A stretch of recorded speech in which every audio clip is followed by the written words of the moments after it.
Heroines విషయంలో top పొజిషన్లో ఉన్నవాళ్ళు చివరి దశలో చాలా ఘోరమైన లైఫ్ని అనుభవించారు.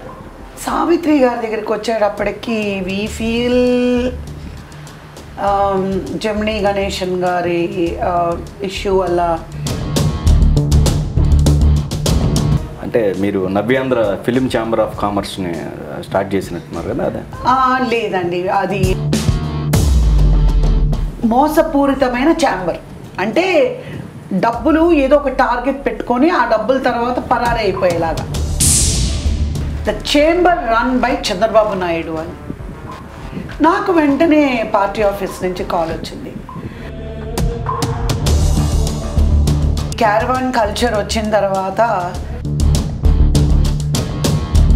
ఆ ఈగోస్, ప్రెస్టేజ్ నాకు బాధ అనిపించదు.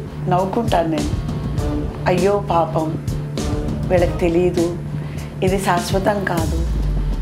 షూటింగ్ వచ్చేసి జ్యూస్లు అడుగుతారు, ఇంట్లోకి వెళ్ళి గంజి తాగుతారు.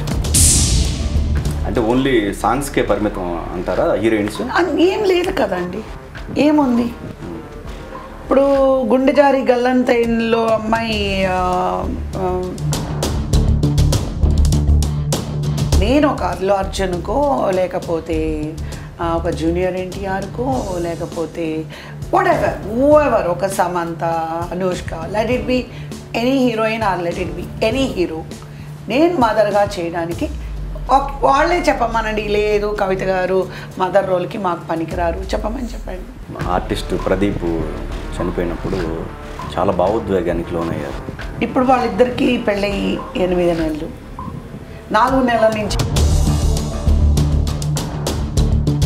చాలా పెయిన్ఫుల్. ఆ అబ్బాయి నాకు బాగా తెలుసు, ఆ అమ్మాయి నాకు తెలుసు. ఆ అబ్బాయి ఏంటంటే ఎప్పుడు చూసినా, ఇంకోటి ఉదయ్ కిరణ్ నాకు మంచి ఫ్యామిలీ ఫ్రెండ్, వాళ్ళ వైఫ్ను ఉదయ్ కిరణ్. ఎప్పుడు మాట్లాడతాను నేను, అమ్మ నేను నన్ను అమ్మ అనుకో, నేను తల్లి అనుకో, మీ అమ్మగారే అనుకో నన్ను. ఏంటంటే ఎప్పుడు చూసినా చేతి కోసేసుకోవడాలు ఇవన్నీ చేస్తుంటే వాళ్ళ వైఫ్తో ఒక చిన్న క్యారెక్టర్ ఆర్టిస్ట్, టీవీలలో మెయిన్ క్యారెక్టర్ కూడా చేయట్లా, టీవీలలో చిన్న చిన్న రోల్స్ చేసుకొని బ్రతికే ఒక ఆర్టిస్టు సీనియర్ ఆర్టిస్ట్ అంటే ఏంటి, ఏజా వయసు అయిపోయిన వాళ్ళ అంటున్నారు. అంటే ఎంత అహంకారం, కండ కావరం. మీరు మాట్లాడేది శ్రీవాణి గారి గురించా? నాకు ఆ ప్రాబ్లం అయింది కదా. ఆఫ్టర్ ఆల్ అండి, వాళ్ళు ఎంత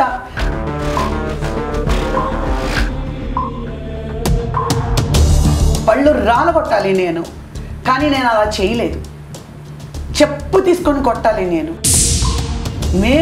మీరు ఉండాలని మేము ఓట్లేసి ఎలక్ట్ చేస్తే మా దగ్గర ఆ విజయ్ యాదవ్ కానీ, వినోద్ బాలా గారు కానీ, ఆ రవికిరణ్ కానీ, ఈ కమిటీ ఎలా బిహేవ్ చేస్తున్నారండి? మాకేం రెస్పెక్ట్ ఇప్పిస్తున్నారు అక్కడ? కరెక్ట్ కాదు కదా. మీరు ఈవినింగ్ వాళ్ళతో బార్లకు వెళ్ళండి, పబ్బులకు వెళ్ళండి, మీరు ఆ రిలేషన్షిప్స్ మైండ్లో పెట్టుకొని వాళ్ళ పక్కన మీరు మాట్లాడి, సేమ్ మా అసోసియేషన్లో కూడా మీరు చూసారంటే రాజేంద్ర ప్రసాద్ గారు ప్రెసిడెంట్గా ఉన్నప్పుడు సీనియర్ ఆర్టిస్టులకి ఆయన గౌరవం ఇవ్వలేదు. మరి అప్పటి నుంచి ఉన్న రాజేంద్ర ప్రసాద్ గారు సీనియర్ ఆర్టిస్టులకి ఆయన ఏం గౌరవం ఇచ్చాడని. ఎన్టీఆర్ గారు పార్టీ పెట్టినప్పుడు మీ పాత్ర ఏంటి? ఇలాగ తెలుగుదేశం పార్టీ పెట్టండి, మురళీమోహన్ గారు వీళ్ళందరూ. మరి మీరు ఎమ్మెల్యే టికెట్ ఆ టైంలో మీరు ట్రై చేశారు, లాస్ట్ మినిట్లో క్యాన్సిల్ అయింది. ఏంటి రీజన్ ఏంటి? అప్పుడే తెలిసింది. రోజా గారికి మీకు మధ్య పొలిటికల్ విషయంలోనా లేకపోతే పర్సనల్గా ఏమన్నా విభేదాలు ఉన్నాయా? హైదరాబాద్లో ఉన్నటువంటి ఫిల్మ్ ఇండస్ట్రీని ఆంధ్రాకి తరలిరండి అంటున్నారు, ఏంటి రీజన్ ఏంటి? ఇప్పుడు ఒక సీనియర్ ఆర్టిస్ట్గా మీకు సొంత ఇల్లు లేదంటున్నారు.